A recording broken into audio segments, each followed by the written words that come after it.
ជំរាបសួរលោកប៉ាអ្នកម៉ាក់សួស្តីកូនៗជាទីស្រឡាញ់ទាំងអស់គ្នាចាសុខសប្បាយជាទេ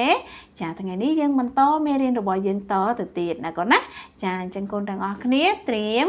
អញ្ចឹងយើងអានជើញជាអ្នក33តួប៉ុន្តែលើកនេះអ្នកគ្រូឲ្យកូនអានខ្លួនឯងណាចាតោះជើញជាអ្នកមាន33តួ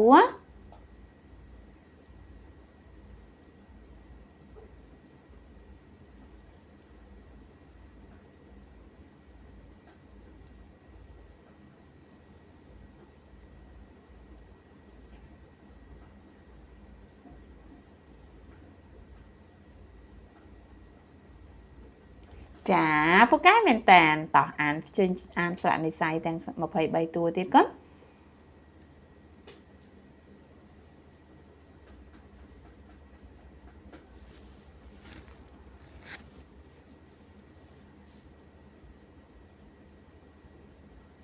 ចាពូកែមែនតានកូនទាំងអស់គ្នាអញ្ចឹងថ្ងៃមុនអ្នកគ្រូបាននាំកូនប្រកបជាមួយនឹងភ្ជញ្ជាអ្នកតមានដូចជាពាក្យចំណិតខិតខំលំអិតចំណោត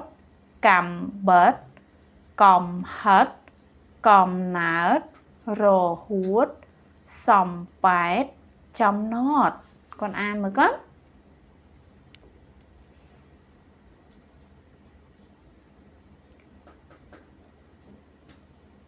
ចាអរគុណច្រើនហើយអត្ថបទខ្លីរបស់យើងគឺកំបិតតាសាទតាសាទកើតនៅឃុំសំឡូតតាសាទជាជាងដំកំបិតតាសាទយកដែកសំប៉ែតដំជាកំបិតតាសាទលក់កំបិតនៅឃុំសំឡូតចៅឆើតអួតពីកំបិតតាសាទតាសាទលក់កំបិតដាច់ជាហូហែអរគុណច្រើនអញ្ចឹងថ្ងៃនេះយើងប្រកបជាមួយនឹងតបន្តម្ដងណាកូនណាចាអញ្ចឹងការអានព្យាង្គរបស់យើងសនឹងតសតបន្តមួយសតកនឹងតកតបន្តមួយកតដនឹងតដតបន្តមួយដតខនឹងតខតបន្តមួយខតហនឹងតហតបន្តមួយហតដនឹងតដតបន្តមួយដតឆនឹងតឆតបន្តមួយឆតចនឹងតចតបន្តមួយចតអ្នកគ្រូអានពេលដែលយើងអត់ទាន់ផ្សំពេលដែលយើងអត់ទាន់ដាក់បន្តណាកូនណាសតពេលដាក់បន្តសតកតកតដតដតខតកតខតហតហតដតដតឆតឆតតចតចតចាពេលដែលដាក់បន្តគឺសកត់សលេងឲ្យទៅជាខ្លីតែពេលដែលយើងអត់ទាន់ដាក់បន្តគឺសំលេងវែងសតសតដល់ពេលយើងដាក់បន្តសតឃើញទេកូនសតកតដតខតហតដតឆតចតអានមកកូន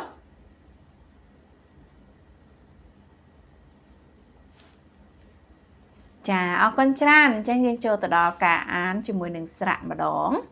សអាសានឹងតសាទបន្តមួយសัตว์កអាកានឹងតកាតបន្តមួយកាត់បអាបានឹងតបាតបន្តមួយបាត់ខអាខានឹងតខាតបន្តមួយខាត់ហអាហានឹងតហាតបន្តមួយហាត់ចអាចានឹងតចាតបន្តមួយចាត់លអាឡានឹងតឡាតបន្តមួយឡាត់ងសម្រាប់ពីងងអាងាងាតងាតបន្តមួយងាត់សាតសัตว์កាតកាត់បាតបាត់ខាតខាត់ហាតហាត់ចាតចាត់ឡាតឡាត់ងាតងាត់អានមកកូន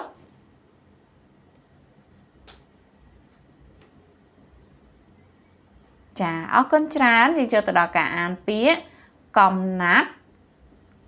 កំណាត់បាត់បង់បាត់បង់ រស័ព្ទរស័ព្ទសំណាប់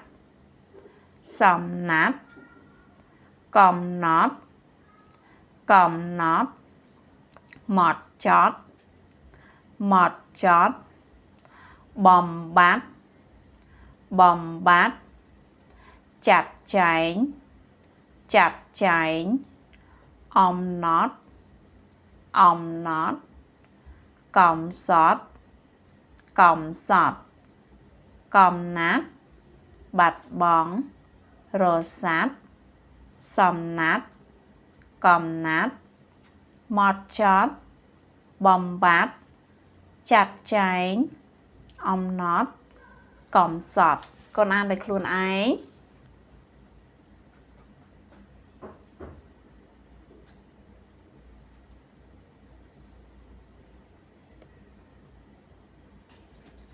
ចាអរគុណច្រើនយើងចូលទៅដល់ការអានអត្ថបទខ្លី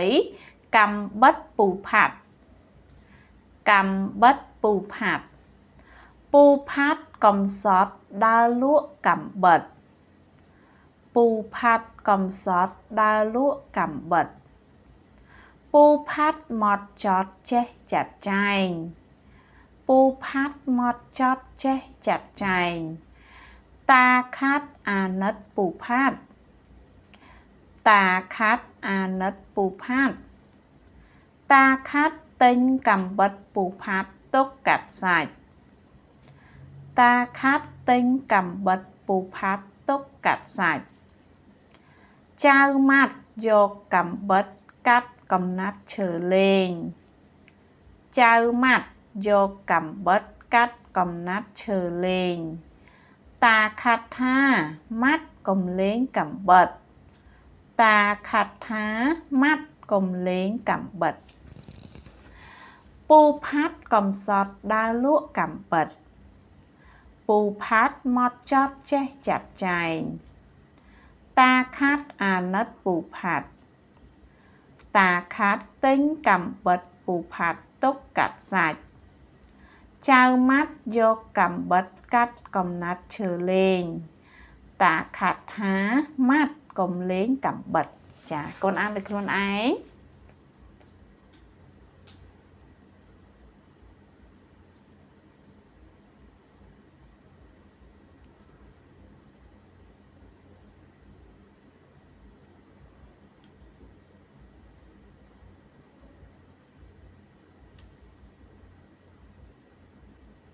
ចាពូកែមែនតើកូនទាំងអស់គ្នាអញ្ចឹងការអានអត្ថបទខ្លីកំបិតពូផាត់ចប់ហើយ